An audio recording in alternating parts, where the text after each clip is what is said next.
The seat that shook the sky. They pulled her out of first class like she didn't belong. Like her very presence had disrupted the choreography of polished shoes and tailored suits. Not a word of explanation. Just the cold efficiency of practiced indifference. The shuffle was quiet, surgical. 1 second she stood holding a boarding pass she'd paid for, and the next she was surrounded by uniforms gently insisting she step aside. For someone more appropriate. What no one on that aircraft knew, not the smug executive who sank into her reassigned seat, not even the crew who played their part without question, was that they had just humiliated the wrong woman. This wasn't just about a seat. It was a spark. A rupture. The beginning of something they couldn't contain. The woman they tried to erase had no intention of vanishing quietly.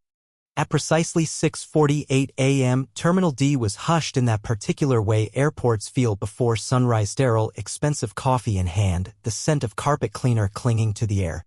Gate 42 glowed with digital perfection, informing everyone that Flight 219 to San Francisco was on time. A luxury travel ad scrolled silently across a nearby wall. Comfort belongs to those who've earned it. Danielle Mercer stood at the gate, calm and composed. She wore navy blue trousers tailored to perfection, a white blouse crisp at the collar, and a light sand-colored trench coat that folded smoothly at the arms.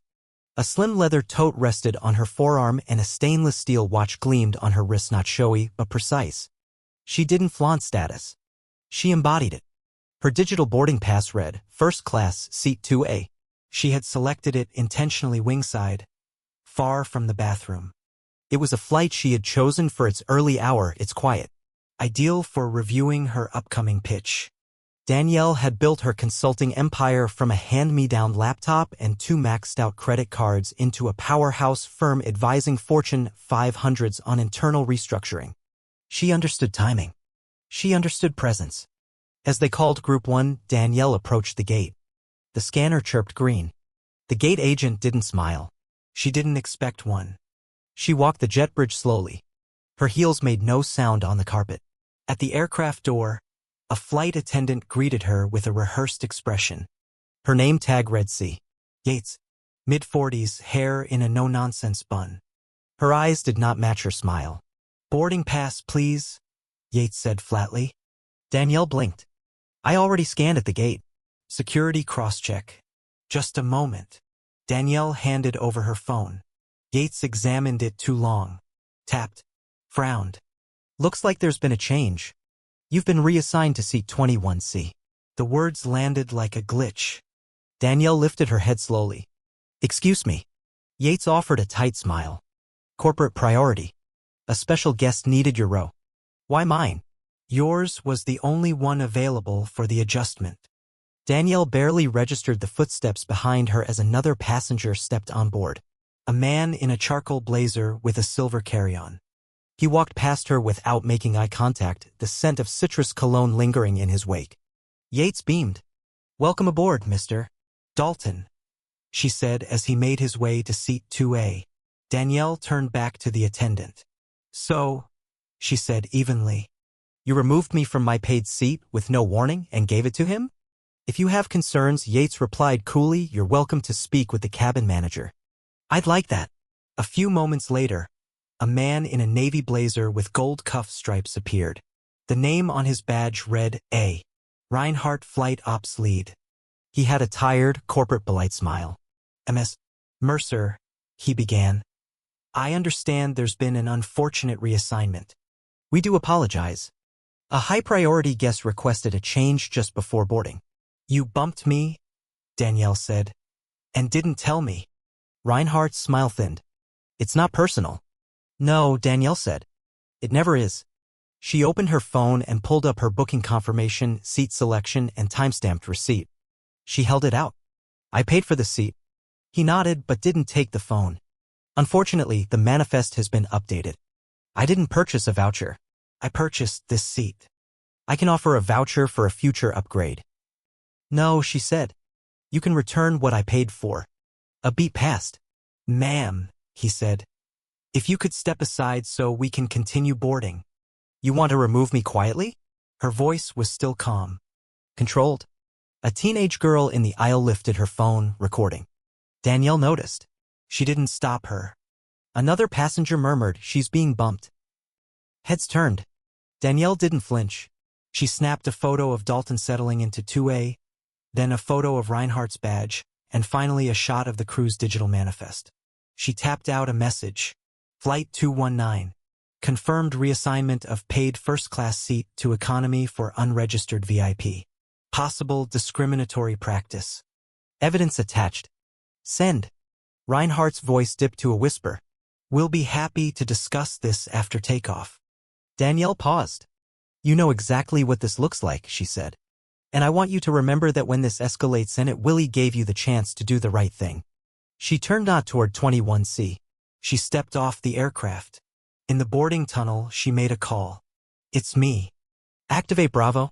Legal and press. 2 and 4. She hung up. Then, with the quiet precision of a chess master, Danielle Mercer reboarded Flight 219. Not out of defeat. Out of design. The cabin lights dimmed. The mood shifted. Passengers hushed as she made her way to the back. Seat 21C. A middle seat. No view. She stowed her bag without help. Saturday. Clipped the seatbelt. Folded her arms. It was deliberate. It was documented. Her phone buzzed. Analyst team. Incident registered. Initial flag. Begin passive press sweep? She typed 2 words, observe first. The flight lifted. Champagne flowed in first class within 15 minutes. Warm cans were tossed into economy 40 minutes later. Danielle began writing in her black notebook. Time of reassignment. No prior notification. Paid confirmation denied. Reassigned without consent. Preferential treatment to white male passenger. Crew complicit. Across the aisle, a teen boy with a camera bag was filming discreetly. Danielle didn't stop him. At 33,000 feet, turbulence rocked the cabin. The man next to her snored. The woman at the window drooled on her hoodie. The plane hummed along as if justice had not just taken root in seat 21C. Danielle's hand slipped into her tote. Out came a small black device appearing like a charger but actually a wide-angle audio recorder with magnet grip. She walked calmly up the aisle. Slipped it between the wall and bin in first class near 2A. Returned to her seat. The mic activated. Recording. Uploading. A message flashed from her DHS contact. Noted. Manifest pulled. Shadow eyes on arrival. Sit tight.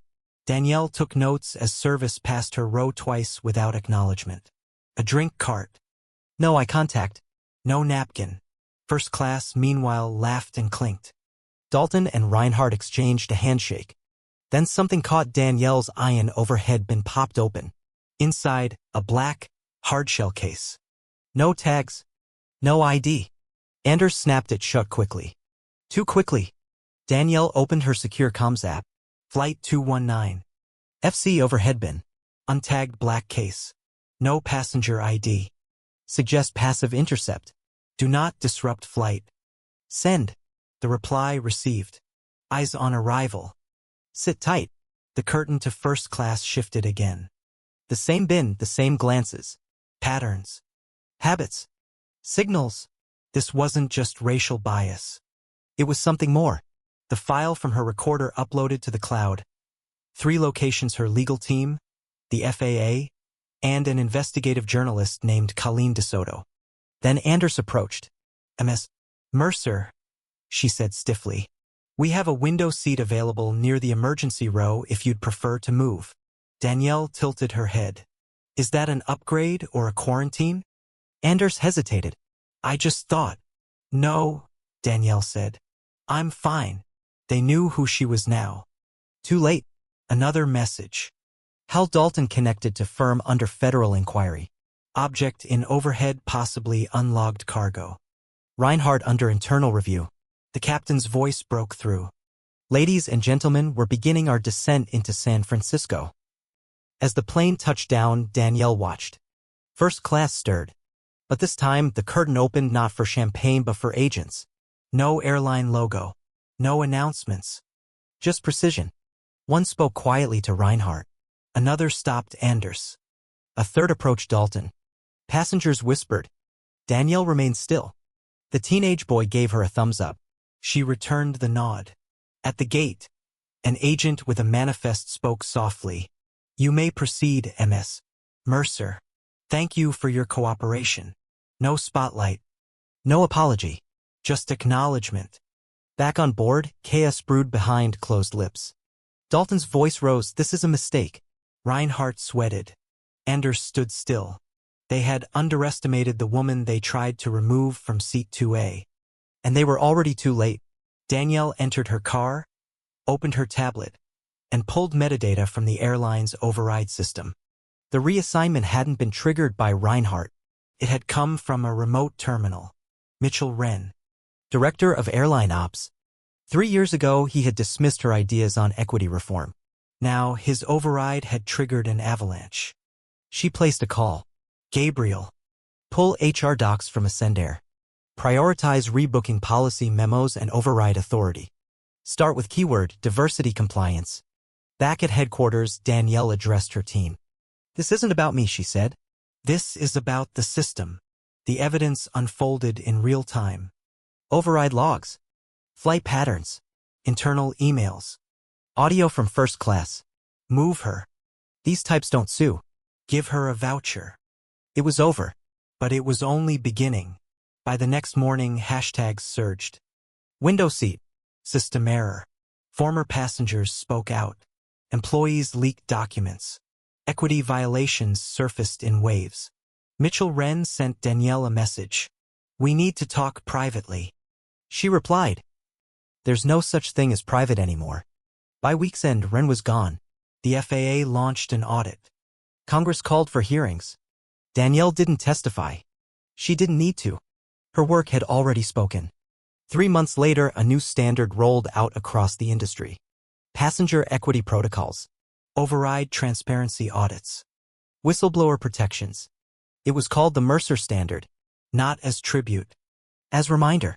Because systems forget, but stories don't. And Danielle Mercer? She didn't raise her voice. She raised the bar.